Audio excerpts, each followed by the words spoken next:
एक विशालकाय शाही गुफा जिसके चारों ओर घना जंगल फैला हुआ था। उसके अंदर सिंहासन पर शेर सिंहराज बैठा हुआ था।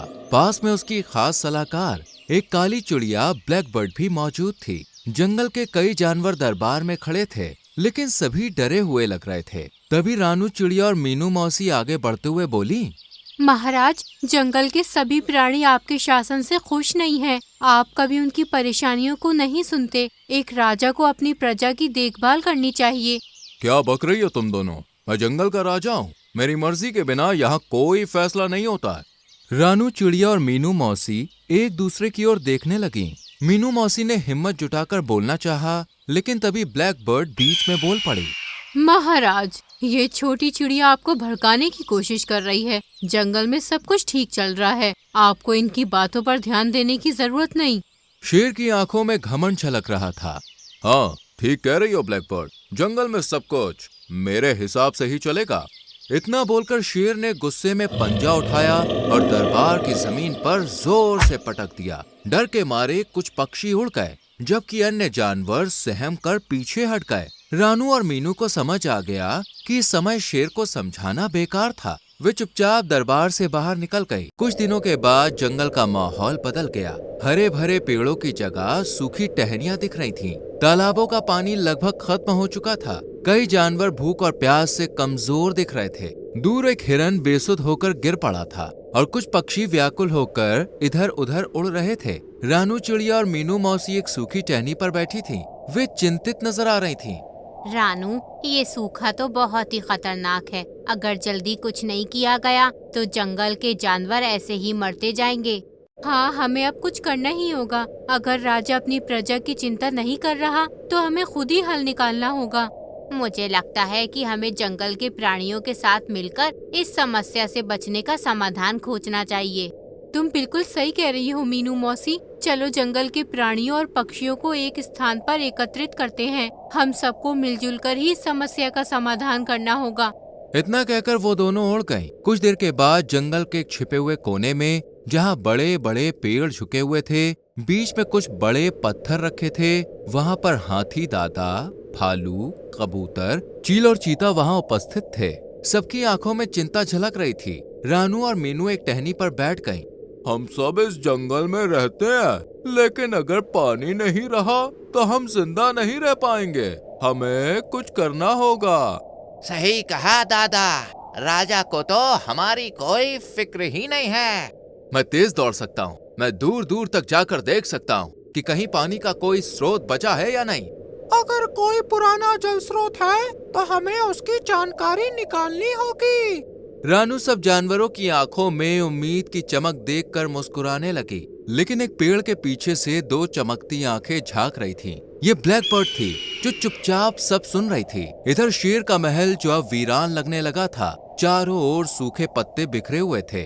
शेर अपने सिंहासन पर बैठा ऊँग रहा था। तभी दरबार में तेजी से ब्लैक बर्ड आकर उसके पास बैठकर बोली, महाराज, जंगल में आपके खिलाफ बगावत हो रही है। क्या मतलब? रानू चिड़िया और मीनू मौसी जंगल के सभी जानवरों को आपके खिलाफ भड़का रही हैं। वो सब मिलकर आपके बिना इजाजत के मीटिंग कर रहे हैं। मुझसे बिना पूछे मीटिंग करने की उनकी हिम्मत कैसे हुई? जाओ, अभी बुलाओ उन दोनों को। मैं देखता हूँ कैसे जंगल में मेरे खिलाफ कोई साजिश रचता है। कुछ देर के बाद रानू चिड़िया और मीनू मौसी सहमे हुए शेर के सामने खड़ी थीं। दरबार में अन्य जानवर भी खड़े थे। तुमने मेरी अनुमति के बिना जंगल में मीटिंग क्यों रखी?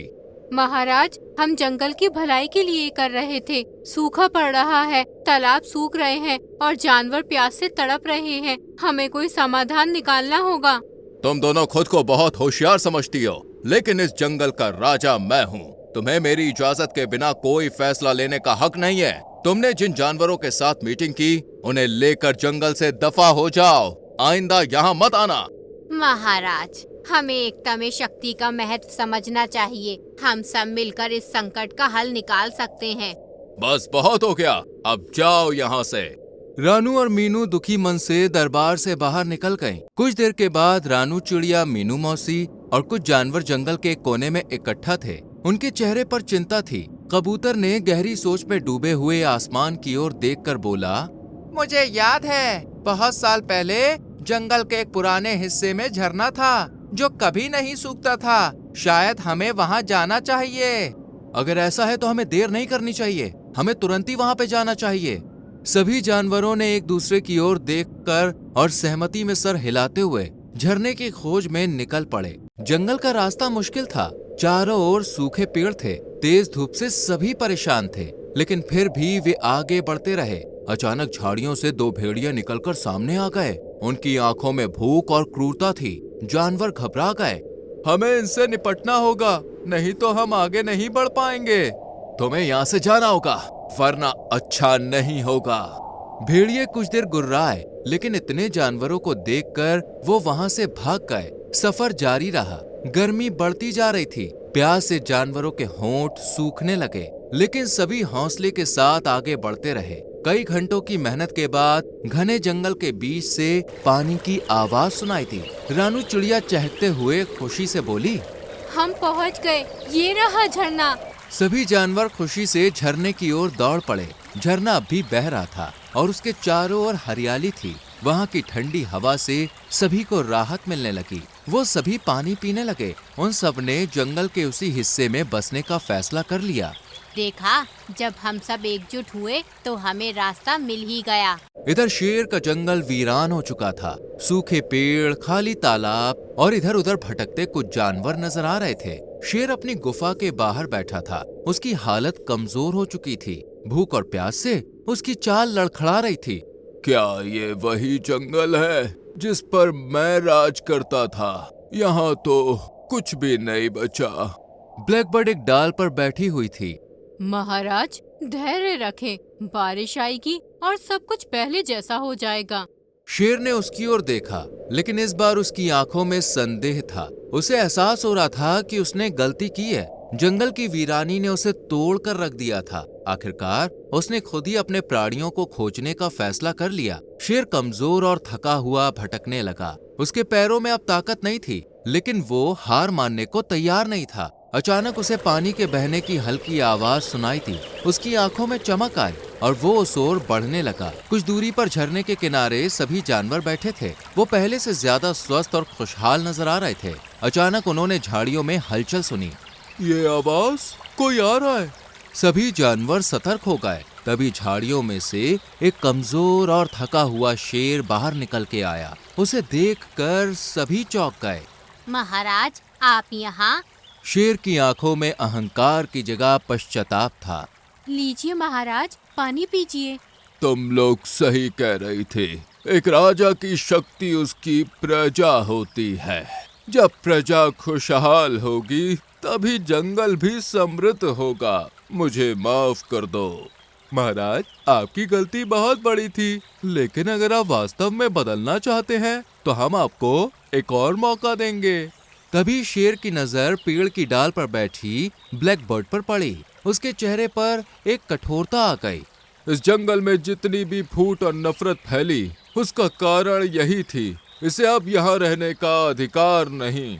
ब्लैकबर्ड घबराकर फड़फड़ाने लगी, लेकिन शेर की दहाड़ सुनकर वो तुरंत वहाँ से उड़ गई और फिर कभी लौट के नहीं आई। कुछ ही दिनों में जंगल फिर से बसने लगा। अचानक एक सुबह काले बादल छा गए और तेज बारिश होने लगी। सूखे पेड़ फिर से हरे भरे हो गए। तालाबों में पानी भर गया और पूरी प्रकृति जीवंत हो उठी। सभी जानवर खुशी से झूम उठे। अब जंगल में हमेशा के लिए खुशहाली बनी रहेगी, क्योंकि अब यहाँ एकता और प्रेम का राज होगा। रानू चिड़िया ने सही कहा था। एकता में शक्ति होती है। एक अच्छा राजा वही होता है जो अपनी प्रजा का सम्मान करता है और उनकी भलाई के लिए काम करता है। अहंकार और स्वार्थ से कुछ नहीं मिलता, लेकिन प्रेम और सहयोग से जीवन संवर सकता है। तो दोस्तों, कैसी लगी आपको हमारी ये कहानी? अगर कहानी अच्छी लगी हो तो वीडियो को लाइक कीजिएगा, चैनल को सब्सक्राइब कीजिएगा और हाँ,